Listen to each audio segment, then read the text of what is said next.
नमस्कार, आदाब नाजरीन, आपके पसंदीदा प्रोग्राम पाकिस्तान रिपोर्टर में मैं अर्जुमंद अली खान आप सबका तहे दिल से इस्तकबाल करता हूँ। नाजरीन, आज के शुमारे में हम पाकिस्तान में बलोच और सिंधी कौमों के खिलाफ बढ़ते रियासती जुल्म व जबर पर खुसूसी रिपोर्ट दिखाएंगे। यही नहीं, पाकिस्तानी फौज की जानिब से सिंध और बलूचिस्तान में बढ़ती बर्बरियत के खिलाफ बरतानिया की राजधानी लंदन में हुए एहतजाजी मुजाहरों के अलावा सियासी और माशी सूरत हाल पर भी तहकीकाती रिपोर्ट्स पेश करेंगे। लेकिन सबसे पहले डालते हैं एक नज़र पाकिस्तान रिपोर्टर के आज के शुमारे की सुर्खियों पर।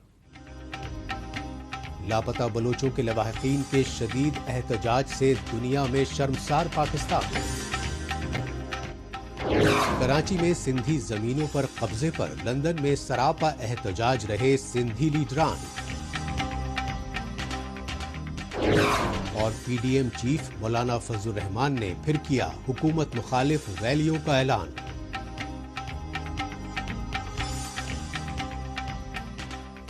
सबसे पहले बात पाकिस्तान के जबरन कब्जे वाले बलूचिस्तान की, जहां पाकिस्तानी फौज और खुफिया एजेंसी आईएसआई की जानिब से बेगुनाह बलोचों की जबरन अगवाकारी में इजाफे को लेकर बेइत्मीनानी की लहर जोर पकड़ रही है।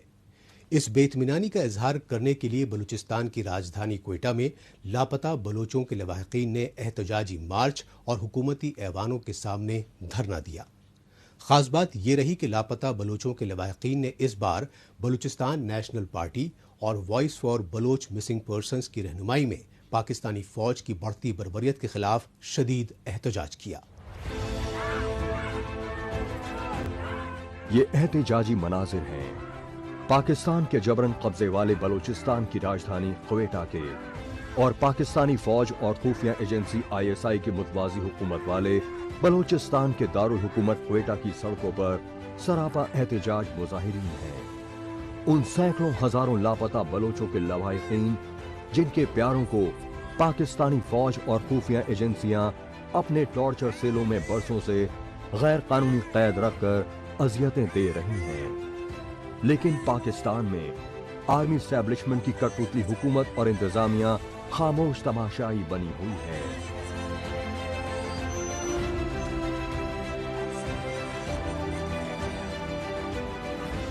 हम एक ऐसे मुल्क में रहते हैं कि जहां रियासत हुकूमत बनाता है और हुकूमत रियासती बोझ को अपने सर पे उठा के 5 साल तक बदनामी उठा के फिर चला जाता है। आज हम यहाँ इस चौक पे धरने पे आए हैं। एक तरफ गवर्नर हाउस, एक तरफ वजीर आला हाउस, मगर मुझे ये अफसोस से कहना पड़ता है कि हम एक ऐसी जगह पे खड़े हैं कि जहां ऐसे लोग रियासत के जरिए वॉलंटियर होके आए हैं जिनके पास कोई इख्तियार नहीं, जो ना आपका बात सुनते हैं, ना अभी तक कोई यहाँ आया बात सुनने और मसले का हल तलाश करने के लिए, तो फिर हम किस दरवाजे के पास जाएं? जिस पाकिस्तान में फौज और खुफिया एजेंसियां जबरन अपनी कठपुतली हुकूमतें मुसल्लत और बरतरफ करती आई हों, वहां बलूचिस्तान के लापता लोगों के मजलूम खानदानों की चीखों पुकार भला कौन सुनेगा। यही वजह है कि अब लापता बलोचों के लवाहिकीन और सियासी रहनुमा बराए रास्त पाकिस्तानी फौज और इंसानी हुकूक के आलमी इदारों से मसला बलूचिस्तान को तरजीही बुनियाद पर हल कराने की गुजारिश कर रहे हैं।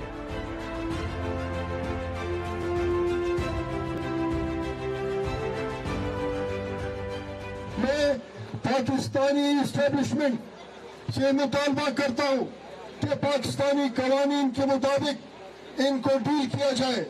मैं पूरे दुनिया के उन इंसानी हुकूक के इल्मबरदारों से मुतालबा करता हूँ कि जेनेवा कन्वेंशन और अक़वाम मुत्तहिदा की इंसानी हुकूक की चार्टर के मुताबिक बलूचिस्तान की इस अलमिया को, इन बच्चों को, इन माओं को इस गर्ब जुल्म जबर से निजात दिलाने के लिए वो अपना किरदार अदा करे। मैं पाकिस्तानी एस्टेब्लिशमेंट से ये मैं मुतालबा करता हूँ کہ اگر آپ اس طریقے سے ظلم جبر کو برقرار رکھیں گے تو 73 سال سے یہ جدوجہد یہ آواز بند نہیں ہوا، تو شاید آپ جس طریقے سے اپنا رویہ رکھیں گے اگلے 73 سال تک بھی یہ جدوجہد جاری رہے گا، اور ہم یقیناً ایک دن اپنے قومی حقوق بھی حاصل کریں گے اور انصاف بھی حاصل کریں گے۔ پاکستان میں بلوچوں، سندھیوں اور پشتونوں جیسی محکوم قوموں کے خلاف ریاستی ظلم و جبر میں سال در سال اضافہ ہو رہا ہے، اور اس کی سب سے بڑی وجہ ان قوموں کے صوبوں میں قدرتی وسائل کی بھرمار ہونا ہے۔ لیکن پاکستانی فوج اور اس کی کٹ پتلی حکومتیں ان محکوم قوموں کے بیش قیمتی قدرتی وسائل کا نہ صرف خود جبراً استحصال کر رہی ہیں بلکہ انہیں بیرونی ملکوں کو فروغ کر کے اپنی تجوریاں بھی بھر رہی ہیں۔ اس لوٹ خسوٹ کی بدترین مثال بلوچستان میں پاکستان اور چین کی جانب جبراً تعمیر کرائے جا رہے سی پیک اور گوادر پورٹ جیسے منصوبے ہیں۔ یہی وجہ ہے کہ ان منصوبوں کی مخالفت کرنے والے بلوچوں اور پشتونوں کی نسل کشی کی سازشیں کی جا رہی ہیں۔ ہمارے وسائل تو آپ نے لوٹ لیے، ہمارے قومی فکر کو آپ نے برباد کر دیا، سیاسی کارکنوں کو کچل دیا۔ انصاف کا مطالبہ ہے، آپ اگر انصاف نہیں دیں گے، ہم مطالبہ آپ سے انصاف کا کر رہے ہیں، مگر اگر آپ مطالبہ ہمارا نہیں مانتے ہیں تو ہم نے اپنا کیس، اپنا مطالبہ، اپنے قوم کا سرزمین کا مطالبہ پھر اللہ کی عدالت میں ڈالیں گے۔ جب اللہ کا قہر نازل ہوگا ان سے تو تاریخ ان کو یاد رکھے گا کہ انہوں نے اس سرزمین پہ، اس سرزمین کے بچوں عورتوں کے لیے جو ہے زمین کو تنگ کیا، تو پھر اللہ کی طرف سے ان کے سر پہ قہر آئے اور انشاءاللہ بہت جلدی قہر نازل ہوگا ان ظالموں پہ۔ بلوچستان کی راجدھانی کوئٹہ میں پریس کلب کے سامنے لاپتہ بلوچوں کے لواحقین اور ان کی رہنمائی کر رہے رازہ قرانہ ادارے Voice for Baloch Missing Persons کی جانب سے گزشتہ کئی برسوں سے بھوک ہڑتالی کیمپ لگا ہوا ہے۔ تاہم اس بار کوئٹہ میں سی ایم اور گورنر ہاؤس کے باہر لاپتہ بلوچوں کے احتجاجی مظاہروں کی BNP یعنی بلوچستان نیشنل پارٹی کی طرف سے بھرپور سیاسی حمایت کی گئی، کیونکہ اس سے پہلے پاکستان کے دارالحکومت اسلام آباد تک میں لاپتہ بلوچوں کے متاثرہ خاندانوں نے کئی روز تک احتجاجی مارچ اور دھرنا دیا تھا، اور اسلام آباد میں لاپتہ بلوچوں کے لواحقین کے احتجاجی دھرنے کو لے کر اپوزیشن جماعتیں اور سول سوسائٹی نے پرزور مذمت کی۔ یہی وجہ رہی کہ پاکستانی فوج کے کٹ پتلی وزیر اعظم عمران خان نے انسانی حقوق کی وزیر شیرین مزاری سمیت دیگر وزراء سے لاپتہ بلوچوں کے لواحقین کو جھوٹے وعدے کر کے گھر واپس بھیج دیا تھا، لیکن حسب دستور ان حکومتی دعووں کا نتیجہ بھی صفر ہی رہا۔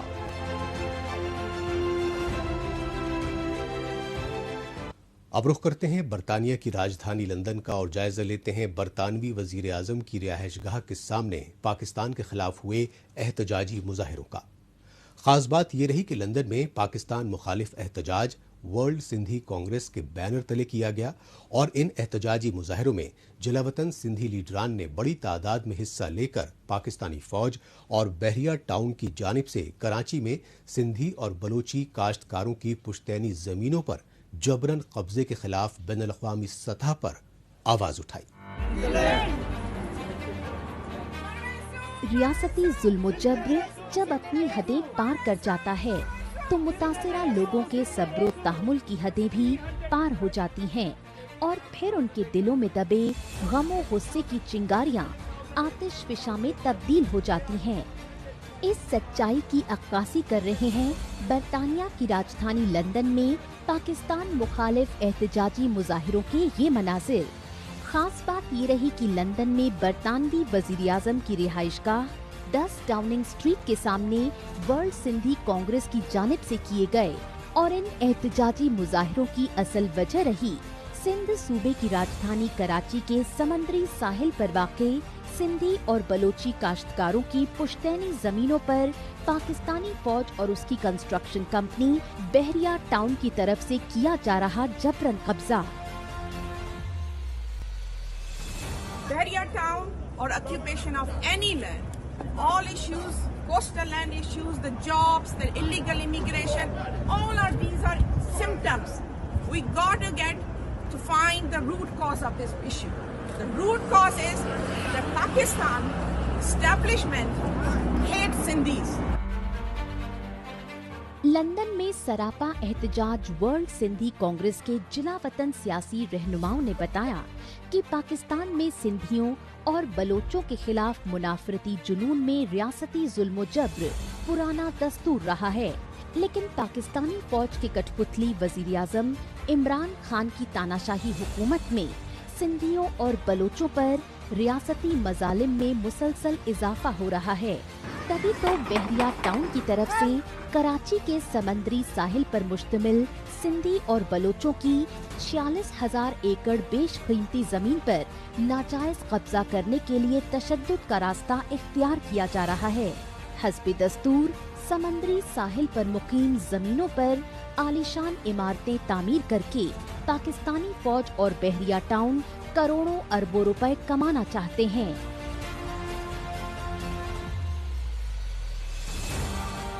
We are protesting here today in the atmosphere of one of the darkest nights on Sindh and Sindhi people.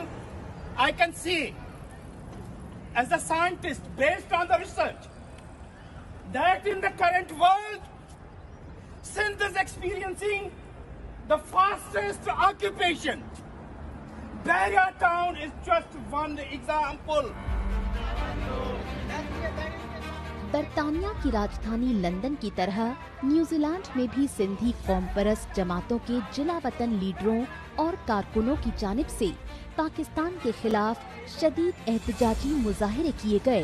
तजब्जुब की बात यह है कि पाकिस्तानी सुप्रीम कोर्ट कराची के समंदरी साहिल की जमीनों पर बहरिया टाउन की जानिब से किए गए कब्जे को गैर कानूनी करार दे चुका है। ताहम सुप्रीम कोर्ट की एक दीगर बेंच ने बहरिया टाउन पर 3 बिलियन अमरीकी डॉलर का जुर्माना आयद करके गैर कानूनी कब्जे को हरी झंडी दिखा दी। लिहाजा सिंध सूबाई हुकूमत और पुलिस तक को पाकिस्तानी फौज और खुफिया एजेंसी ISI के दबाव में बहरिया टाउन का साथ देने पर मजबूर होना पड़ा। यही वजह रही कि वर्ल्ड सिंधी कांग्रेस के एहतजाज में शामिल सिंधी और बलोची लीडरों ने बरतानवी हुकूमत समेत पूरी आलमी बिरादरी से पाकिस्तान की माली इमदाद बंद करने और आर्मी एस्टेब्लिशमेंट की जानिब से कराची में मजलूमों की जमीनों पर किए जा रहे नाजायज कब्जे को रोकने की गुहार लगाई। हम चाहते हैं UK की गवर्नमेंट को और सारी सिविलाइज्ड गवर्नमेंट्स को कि इनकी जो है मदद बंद करें, इनकी एड बंद करें और इनके ऊपर प्रेशर डालें कि ये सिंध के हुकूक की जो तहरीक है उनके खिलाफ ऑपरेशन बंद करें और उनकी जो लैंड ग्रैबिंग की पॉलिसी है, कॉलोनाइजेशन की पॉलिसी है, वो खत्म करें। पाकिस्तानी फौज और खुफिया एजेंसी ISI ने इमरान खान की कठपुतली हुकूमत में बलूचिस्तान के ग्वादर पोर्ट की तरह अब कराची के समंदरी साहिल पर मुकीम जमीनों पर भी जबरन कब्जा करने की साजिशें बेहद तेज कर दी हैं। इन्हीं साजिशों के तहत इमरान खान हुकूमत सितंबर 2020 में चोरी छुपे सदारती ऑर्डिनेंस मंजूर करके पाकिस्तान आइलैंड डेवलपमेंट अथॉरिटी की कमान आर्मी एस्टेब्लिशमेंट के हवाले कर चुकी है। लेकिन सिंध और बलूचिस्तान की सियासी जमातें अपने साहिल और कुदरती वसाइल पर पाकिस्तानी फौज के कब्जे के ऑर्डिनेंस की पुरजोर मुखालफत करती रही। अब बात पाकिस्तानी फौज और खुफिया एजेंसी ISI की सियासत में बढ़ती मुदाखलत को लेकर गहराते सियासी बहरान की। इसके लिए पाकिस्तानी इक़्तिदार पर आर्मी एस्टेब्लिशमेंट के कठपुतली वजीर आजम इमरान खान की नाअहल हुकूमत की हर मोर्चे पर नाकामी को जिम्मेदार माना जा रहा है। यही वजह है कि पाकिस्तान में मुसलसल बढ़ती बेरोजगारी और महंगाई को लेकर पूरे मुल्क में मच रहे हाहाकार के मद्देनजर अपोजिशन जमातों के इत्तेहाद PDM के सरबराह मौलाना फजल रहमान ने 4 जुलाई से हुकूमत मुखालिफ रैलियां करने का ऐलान कर दिया है।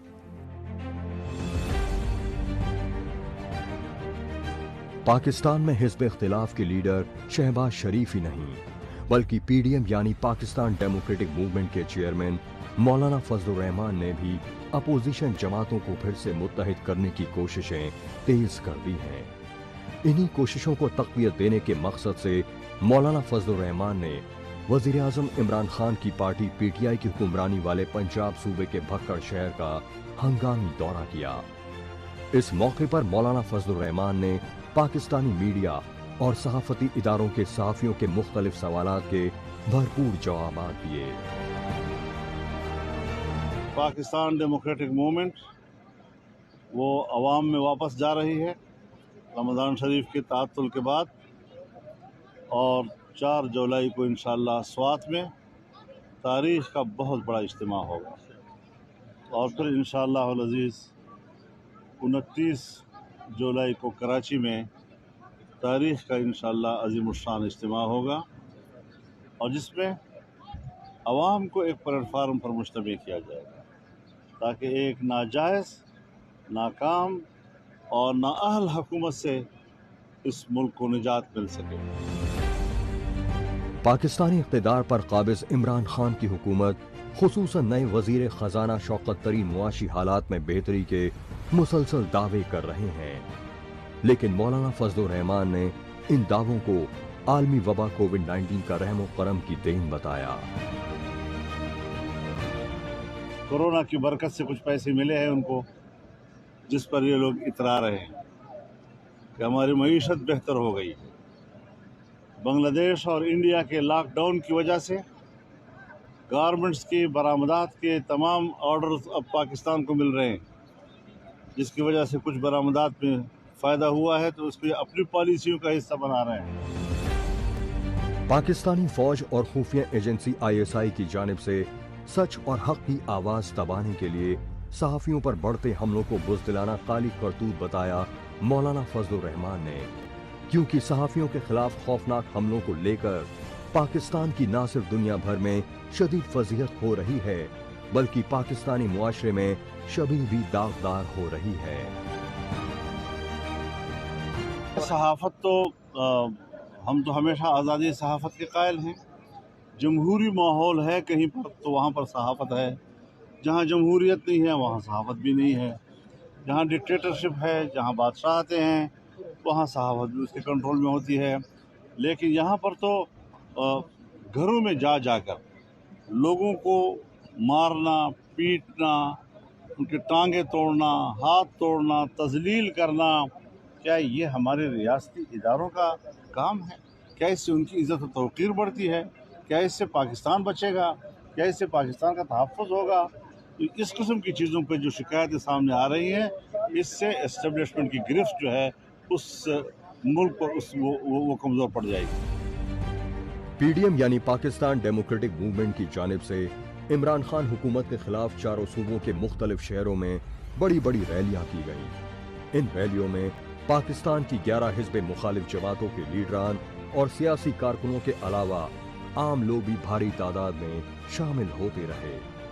ताहम पाकिस्तान में बरसरे इख्तिदार वज़ीर आज़म इमरान खान और उनकी हुकूमत पीडीएम में शामिल अपोजिशन पार्टियों के लीडरों को करप्शन के झूठे इल्जाम लगाकर जेलों में डालती रही। मौलाना फजलुर रहमान ने पीडीएम की इस नाकामी की सबसे बड़ी वजह पाकिस्तान में इमरान खान की हुकूमत को हासिल आर्मी एस्टैब्लिशमेंट की पुष्पनाही बताई। मौलाना फजलुर रहमान ने कहा कि अगर पाकिस्तानी फौज और खुफिया एजेंसी ISI इमरान खान हुकूमत की पुष्पनाही से हाथ उठा लें तो वो खुद गिर जाएगी।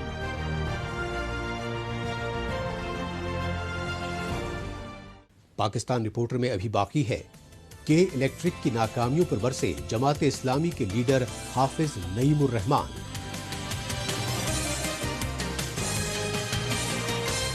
लेकिन उससे पहले वक्त है पाकिस्तान रिपोर्टर के खुसूसी सेगमेंट तेज रफ्तार खबरों का। आइए इस खुसूसी सेगमेंट में हमेशा की तरह डालते हैं एक नजर पाकिस्तान की हफ्ते भर की कुछ चुनिंदा खबरों पर। पाकिस्तान में बरसरे इख्तिदार इमरान खान हुकूमत की जानिब से पार्लियामेंट में रवा माली बरस 2021-22 के लिए आम बजट पेश कर दिया गया। खास बात ये रही कि इमरान खान हुकूमत में कुल 8,478 अरब रुपए का तीसरा सालाना वफाकी बजट नए वजीर खजाना शौकत तरीन ने पेश किया اور اس موقع پر وزیر خزانہ شوکت ترین نے وزیر اعظم عمران خان کی معیشت میں بہتری کی سمت میں مؤثر کوششوں کی جم کر تعریف ہی نہیں کی، بلکہ اس سال بجٹ میں پاکستان کے سرکاری ملازمین کی تنخواہوں اور پینشن میں 10% اضافہ کرنے جیسی لبھاونی تجاویز بھی رکھی۔ لیکن اپوزیشن کی دونوں بڑی پارلیمانی جماعتوں کے لیڈران نے بجٹ کو پاکستان کے غریب عوام کا معاشی قتل قرار دیتے ہوئے پرزور مخالفت کی۔ پاکستان کے جبرن قبضے والے بلوچستان صوبے میں پیش آئے سڑک حادثے میں 2 درجن سے زیادہ افراد جام حق ہو گئے۔ ڈرائیور کی غفلت اور تیز رفتاری کی وجہ سے دلدوز حادثہ بلوچستان کے خزار ضلع میں مسافروں سے بھری ایک بس کے پلٹنے کی وجہ سے پیش آیا۔ موقع پر پہنچی پولیس نے بتایا کہ بلوچستان سے سندھ صوبے کے دادو شہر جاری مسافر بس میں زائرین سوار تھے جو کسی مذہبی جلسے سے لوٹ رہے تھے۔ اس حادثے کے نتیجے میں شدید طور پر زخمی کئی درجن مسافروں کو علاج کے لیے نزدیکی ہاسپٹل میں بھرتی کرایا گیا، لیکن ڈاکٹرز کے مطابق سنگین طور پر زخمی کچھ مسافروں کی حالت بہت تشویشناک بتائی گئی۔ پاکستان کے خیبر پختونخوا صوبے کے مردان ضلع میں انسداد پولیو مہم کی ٹیم پر دہشت گردانہ حملہ کیا گیا۔ اس حملے کے نتیجے میں پولیو ہیلتھ ورکرز کی حفاظت میں تعینات 2 پولیس اہلکار جاں بحق ہو گئے۔ مردان ضلع کے ڈی پی او زہید اللہ نے بتایا کہ نامعلوم حملہ کی جانب سے دونوں پولیس اہلکاروں پر اس وقت فائرنگ کی گئی جب وہ پولیو ٹیم کے صحتی اہلکاروں کو ان کے گھروں میں باحفاظت رخصت کرنے کے بعد پولیس اسٹیشن لوٹ رہے تھے۔ دونوں پولیس اہلکاروں کی لاشیں پوسٹ مارٹم کے لیے ہاسپٹل منتقل کر دی گئیں۔ پاکستان میں آرمی اسٹیبلشمنٹ کے کٹپتلی وزیر اعظم عمران خان کی وفاقی کابینہ میں شامل وزراء اور مشیروں نے اب سرعام غاصبانہ سلوک تیز کر دیا ہے۔ یہ سچائی پاکستان میں نجی T V news channel express کے سینئر اینکر جاوید چودھری کے ایک لائیو شو کے دوران منظر عام پر آئی۔ اس لائیو ٹی وی شو میں پاکستانی وزیر اعظم عمران خان کی مشیر اطلاعات ڈاکٹر فردوس عاشق اوان نے اپوزیشن پارٹی پی پی پی کے سینیٹر قادر خان مندوخیل کی جانب سے حکومتی کارکردگی پر سیاسی تنقید کرنے پر تھپڑ تک مار دیا۔ اس بدسلوکی پر معافی مانگنے کی بجائے فردوس نے ویڈیو جاری کر کے مندوخیل پر ہی ان کے خاندان پر ذاتی حملے کے الزامات لگاتے ہوئے قانونی کارروائی کرنے تک کی دھمکی دے ڈالی۔ پاکستان کی اقتصادی اور سندھ صوبے کی راجدھانی کراچی میں لا قانونیت کے عالم میں راہ جنی و ٹارگٹ کلنگ کے واقعات میں اضافہ ہو گیا ہے۔ اس سلسلے میں کراچی میں ایک پرائیویٹ ٹیکنالوجی انسٹیٹیوٹ کے ڈائریکٹر کو نامعلوم حملاوروں نے ہلاک کر دیا۔ انسٹیٹیوٹ کے مقتول ڈائریکٹر ظاہر علی سید کو کراچی کے اسٹیڈیم روڈ پر حملاوروں نے اس وقت گولی مار کر قتل کر دیا جب وہ مسلح حملاوروں کے گاڑی چھیننے کی مزاحمت کر رہے تھے۔ پولیس نے معاملہ درج کرتے ہوئے مقتول ظاہر علی کی لاش ان کے ورثاء کے حوالے کر دی اور حملاوروں کو جلد گرفتار کرنے کی یقین دہانی کرائی۔ آخر میں ایک بار پھر رخ کرتے ہیں پاکستان کی اقتصادی راجدھانی کراچی کا اور جائزہ لیتے ہیں کراچی میں بجلی سپلائی کرنے والی نجی کمپنی کے الیکٹرک کی ناکامیوں کو لے کر بڑھتی بے اطمینانی کا۔ اس بے اطمینانی کا اظہار کرنے کے لیے کراچی میں بے تحاشا لوڈ شیڈنگ کی وجہ سے متاثرہ خاندان ہی نہیں بلکہ سیاسی، سماجی اور مذہبی جماعتیں تک آئے روز احتجاج کر رہی ہیں۔ اس سلسلے میں پیش ہے کراچی میں جماعت اسلامی کی جانب سے کی گئی احتجاجی پریس کانفرنس پر یہ رپورٹ۔ موسم گرما کی شدت اختیار کرتے ہی پاکستان کے سندھ صوبے کی راجدھانی کراچی سمیت مختلف شہروں میں بجلی کی غیر اعلانیہ لوڈ شیڈنگ کو لے کر ہاہاکار مچ رہا ہے۔ کراچی کے باشندے ہی نہیں بلکہ مذہبی سیاسی تنظیم جماعت اسلامی کے لیڈروں نے ہنگامی پریس کانفرنس میں بتایا کہ بجلی میں بہتری لانے کی بجائے پاکستانی حکومت نے ان کے شہر کو پرائیویٹ کمپنی کے الیکٹرک کے رحم و کرم پر چھوڑ دیا، لیکن کراچی میں کے الیکٹرک کمپنی بجلی کی نرخوں میں آئے روز اضافہ کر کے لوگوں کو بھاری بھرکم بل تو بھیج رہی ہے، لیکن اس ظلم و جبر کے باوجود کراچی میں بجلی کی آنکھ مچولی ہو رہی ہے۔ جو بجلی کا مسئلہ ہے اور اس کی لوڈ شیڈنگ کا معاملہ ہے، ہر گزرتے دن کے ساتھ بدترین ہوتا چلا جا رہا ہے، اور افسوس کی بات یہ ہے کہ اس پر حکومت کی طرف سے کوئی بھی ایسا اقدام نہیں کیا جا رہا جس سے کراچی کے شہریوں کو کوئی ریلیف مل سکے۔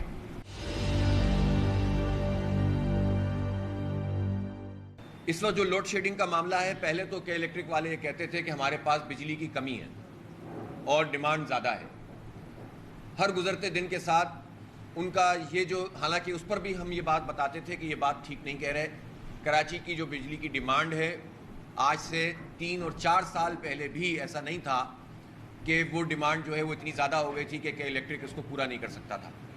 اس میں پہلا سوال تو یہ ہے کہ الیکٹرک نے جب ٹیک اوور کیا تھا 2005 میں جب پرائیویٹائزیشن ہوئی تھی تو اس وقت کی صورتحال کیا تھی اور آج 16 سال گزرنے کے بعد صورتحال کیا ہے. اس سے یہ پتہ چل جائے گا کہ الیکٹرک کی پرفارمنس کیا ہے. نجکاری اس لیے کی گئی تھی کہ لوڈ شیڈنگ ختم ہو, نجکاری اس لیے کی گئی تھی کہ سسٹم اپ گریڈ ہو, نجکاری اس لیے کی گئی تھی کہ جو NTDC نیشنل گریڈ کے اوپر جو انحصار ہے KESC کا وہ ختم کیا جائے اور ان کی سیلف جنریشن ہو, خود انحصار ہو جائے, سیلف سفیشینٹ ہو جائیں. اور انہی چیزوں کی بنیاد بنا کر کھمبے کی قیمتوں کے برابر میں الیکٹرک کو جو ہے وہ جو ہمارا KESC کراچی کا ادارہ تھا اس کو بیچ دیا گیا تھا. KESC اس وقت 2005 میں 9,304 ملین یونٹ پیداوار تھی اس کی, 9,304. 16 سال گزرنے کے بعد صرف 11% اس پیداوار میں اضافہ ہوا ہے, اب 11,328 ہے. جبکہ اس وقت جو صارفین تھے ان کی تعداد 18 لاکھ تھی اور اب یہ تعداد جو ہے وہ 29.5 یعنی 29.5 لاکھ ہے. تو آپ اس سے اندازہ لگا سکتے ہیں کہ 18 لاکھ کے مقابلے میں 29 لاکھ 29.5 لاکھ صارفین ہو گئے. اور پیداوار میں اس پرائیویٹ کمپنی نے جس کو لایا ہی اس لیے گیا تھا کہ یہ خود انحصاری حاصل کرے گی, اس نے صرف 11% یونٹس کا اضافہ کیا ہے. 2005 میں حکومت کی طرف سے KESC کو 1.4 ارب روپے سبسڈی ملتی تھی. اب آپ حیران ہو جائیں گے کہ 95 ارب روپے سبسڈی حکومت کی طرف سے ملتی ہے. 95 ارب روپے سبسڈی ملتی ہے. ایک پرائیویٹ کمپنی کو اتنی بڑی سبسڈی کیوں مل رہی ہے بھائی, جبکہ اس کو پرائیویٹ کیا اس لیے گیا تھا کہ وہ اپنا پروفٹ کمائیں گے اور سسٹم کو ٹھیک کریں گے. اس کے ساتھ ہی پاکستان رپورٹر کا آج کا شمارہ اب یہیں اختتام پذیر ہوتا ہے. پاکستان رپورٹر کے نئے شمارے میں نئی خبروں کے ساتھ اگلے ہفتے اسی روز اسی وقت پھر ہوگی ملاقات. تب تک کے لیے نمسکار, خدا حافظ.